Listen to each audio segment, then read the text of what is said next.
Hello, my name is Tiffany Taylor Hicks, and welcome to step number 4 of our top 10 must haves to be a successful nonprofit founding leader. Again, my name is Tiffany Taylor Hicks, and I am the owner of Velvet Rope Experience, a training solutions firm, and I am going to be your training consultant and guide for today.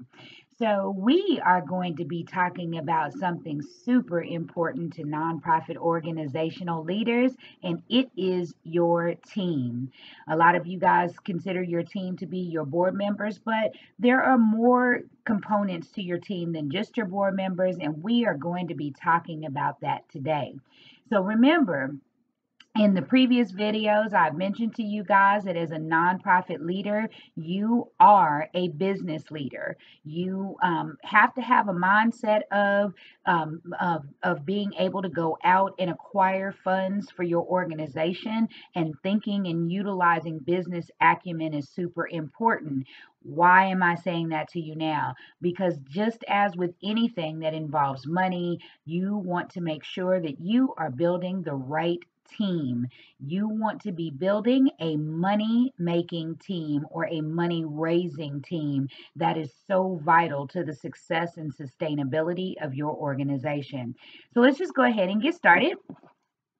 Let's first start and talk a little bit about team effort. So I'm going to be checking in my notes every now and then so I can make sure I give you guys all the information that you need. So, what is a team? I know that you guys know the definition, but I just want to make sure that I drive that home for you. So, a team is a group of people with complementary skills that are required in order to complete tasks or to achieve a goal. So, what does that mean? That simply means that when you are building your team, you want to make sure that you are building a team of superstars. So sit down in the very beginning when you are planning and structuring your organization. And what you want to do is you want to make sure that you are writing down exactly what you need. Why does that matter? So when you think about it, if you want to be successful, you have to plan or know exactly what you need for your organization. So what components will you need? You know that you need leaders, but you also may need teachers, you may also need a lawyer, you may need people who are really good with communication. There are so many things that you may need, but you want to make sure that your team is comprised of people who have complementary skills that will help your organization be successful. So, what would I suggest? Well, in the business world, when you think about your team formation, you want to make sure that your team is well rounded. You want to make sure that your team members possess skills that you don't have. So you want people that complement your skills, but you also want people that have skills that you do not have, because it makes your team stronger. The next thing you want to do is you want to have a team full of people who are committed to the cause. That is super important. You want to make sure that the people that you are adding to the team have the same level of passion that you have for your nonprofit organizational cause or mission. And then also, it is my opinion that the best teams move smoothly when you have good communicators on the team. So, for me, the number one thing that each person must have to be on my team, number one, they must possess leadership skills. And number two, they must possess communication skills. The next thing is they have to be dependable. So, think about it from this perspective. If you have a business mentality, and if your business was for profit, because the truth of the matter is you are going out there and you are securing funds in order to make sure that your organization can deliver programs and services to the community, and you need to acquire money for that, and you're going to need to go out, work within the community, get donations, get sponsorships, and get grants. So you are going to be dealing with money.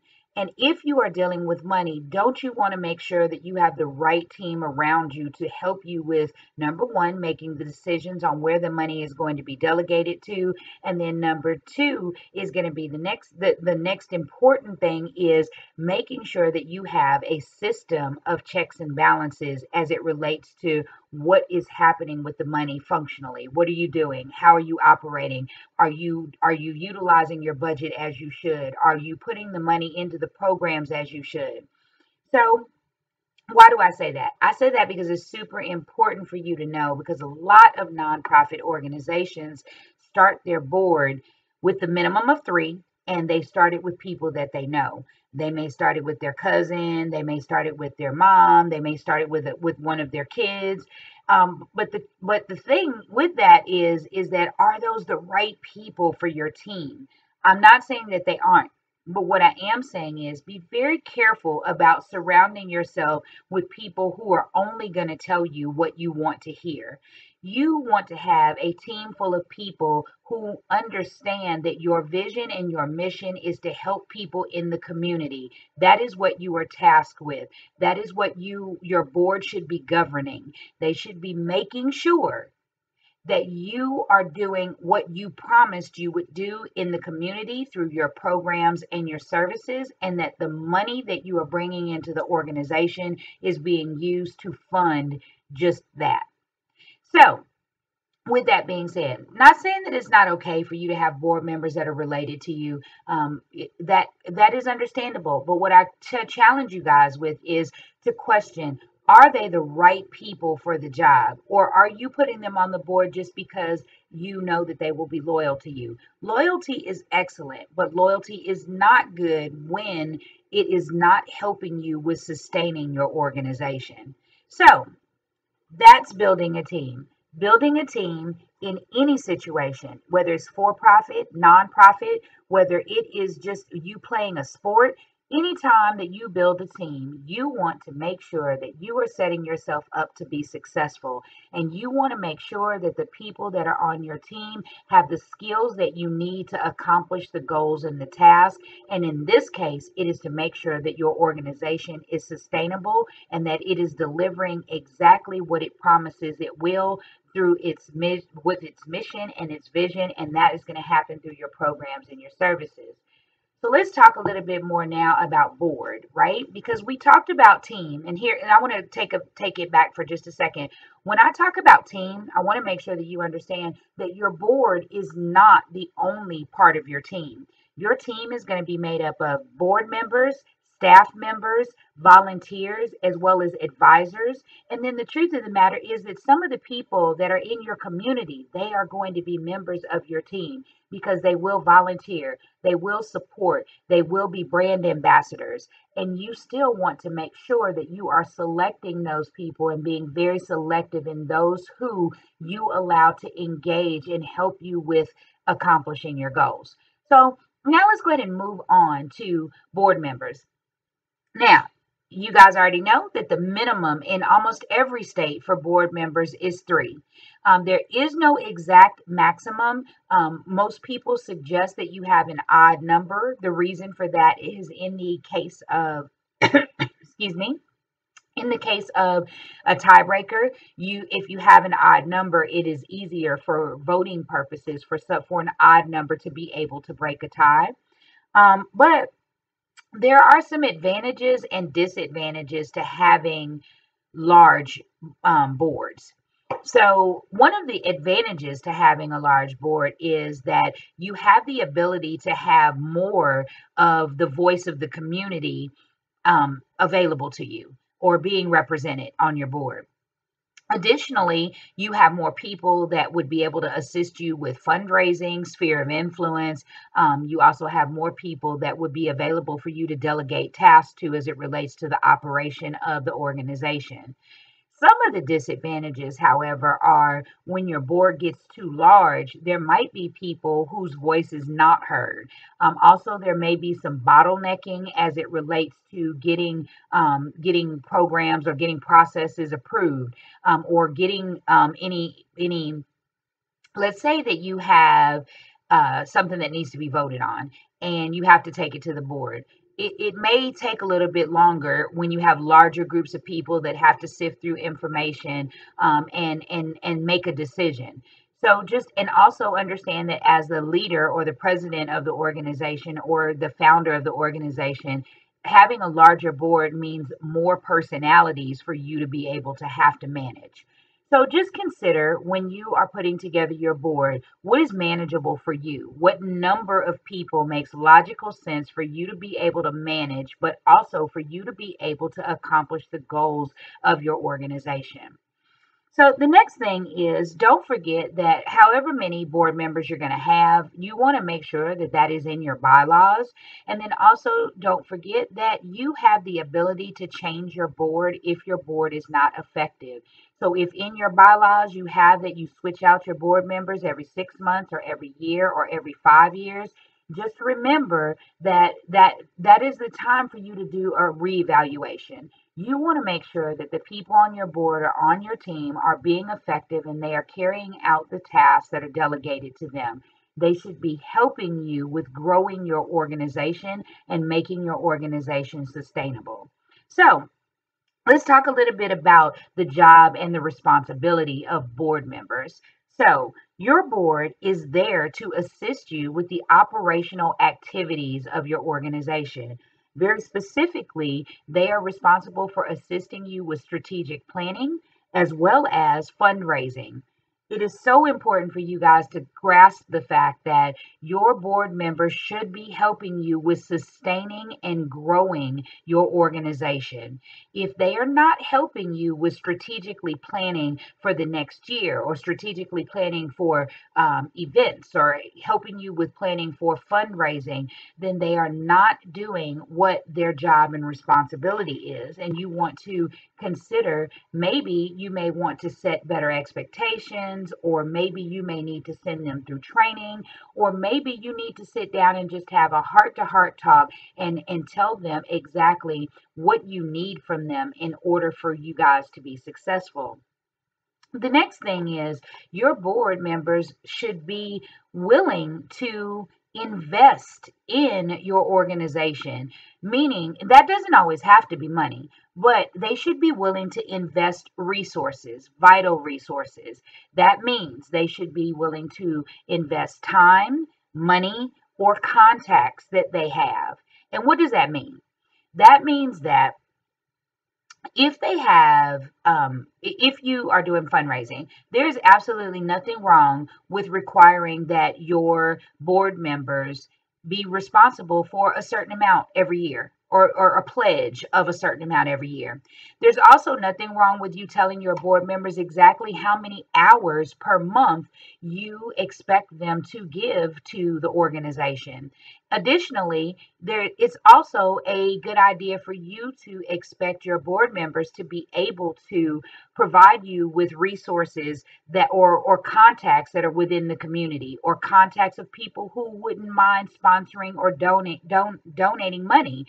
Also, contacts to people who will help you or assist you guys with raising funds. That is so important. So what does that mean when I say all of that?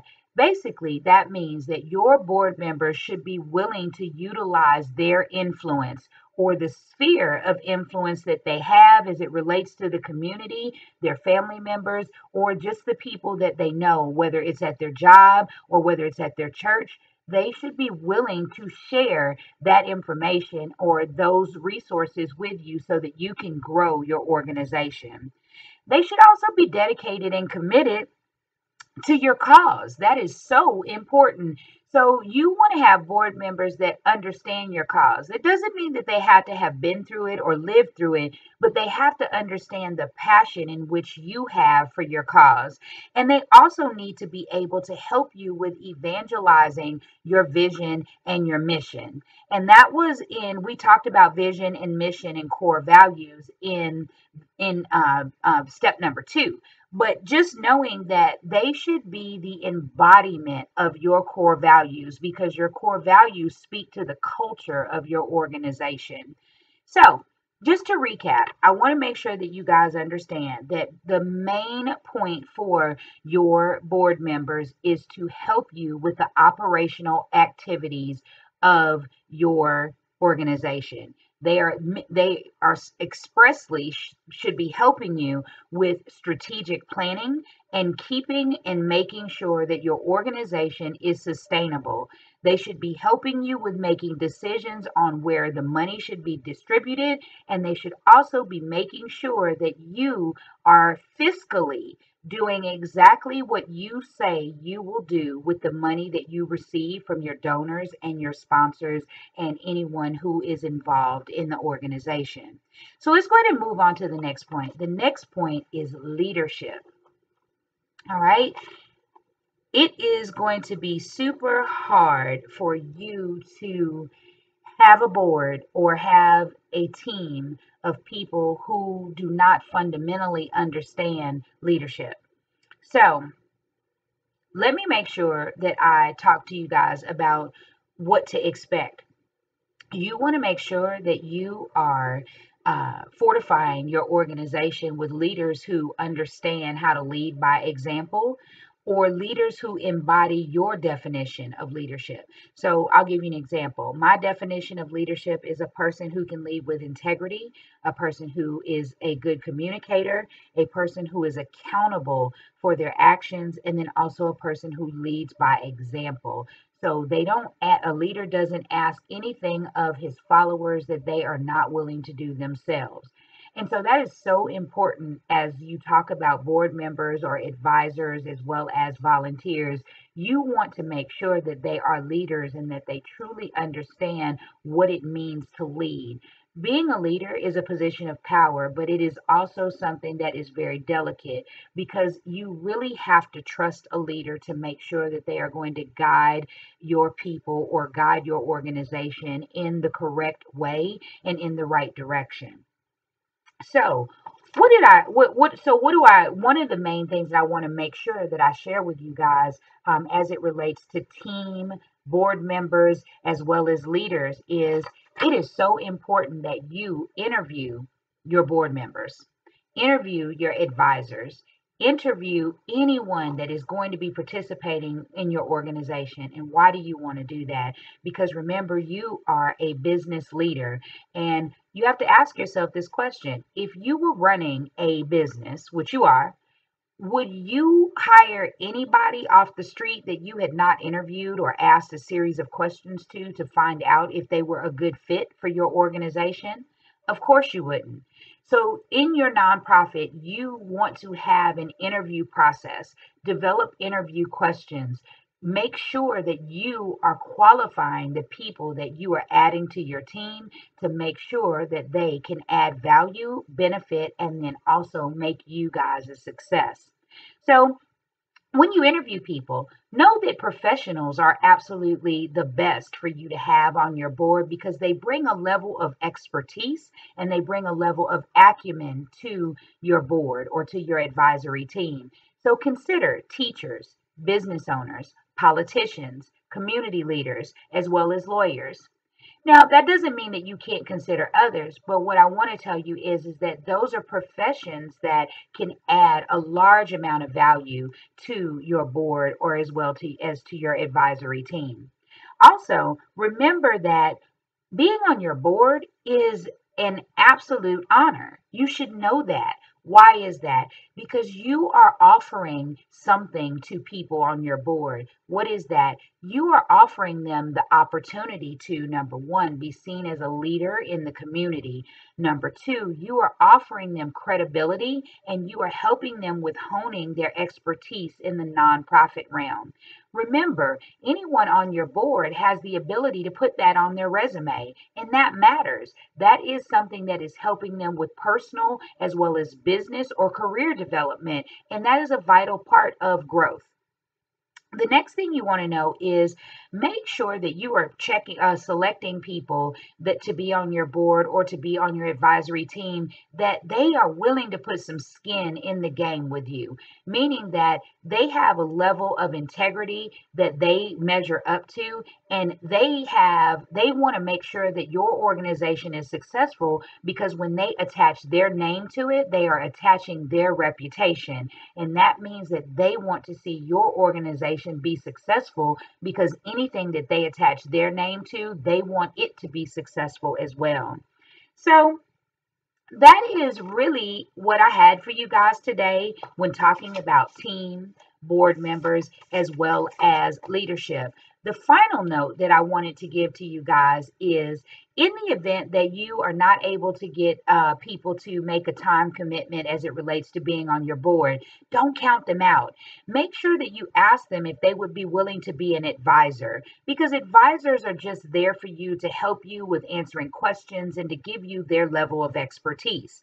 So suppose you find an attorney, and the attorney doesn't have time to be full time on the board. That's okay. Just ask them if they would be willing to advise you. And then you guys can set the parameters for that. Maybe you talk once every month for an hour, or maybe once every month for 30 minutes. But you gather all of the questions that you have for the attorney beforehand. And then when you meet, you ask the questions, you take diligent notes, and then you dispense that information to your board, and you guys can go forth and conquer. That's just a suggestion. But the other thing I wanted to tell you guys is that there is so much that you would need to know about boards. There's a lot that you may want to share with your board about leadership. But this is just a taste of that. If you guys want to do some one-on-one with me, I am available for that. You can go to www.velvetropeexperience.com, and you can give us your email address, and I can send you more information with regard to one-on-one consulting, as well as we also offer an absolutely wonderful leadership training class called Discover Your Inner Leader. And that is something that you, as a nonprofit founding leader, can offer to your board. You can have a professional like myself come in and train your board on leadership skills. And guess what? That is a tax write-off for your organization. And so I just want to share that with you, just so you can know that there are lots of things that you can do.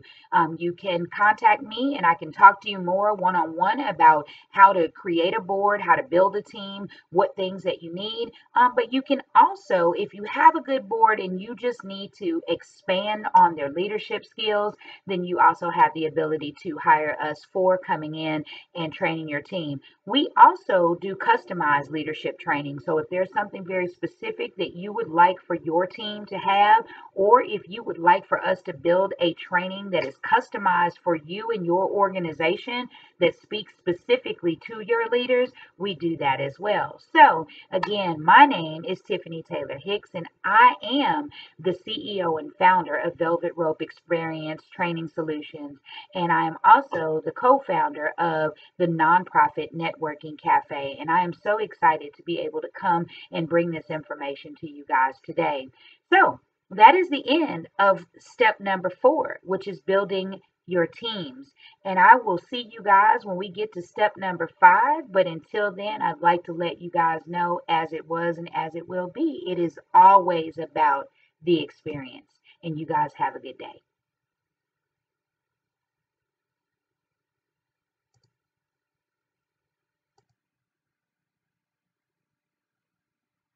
Good night.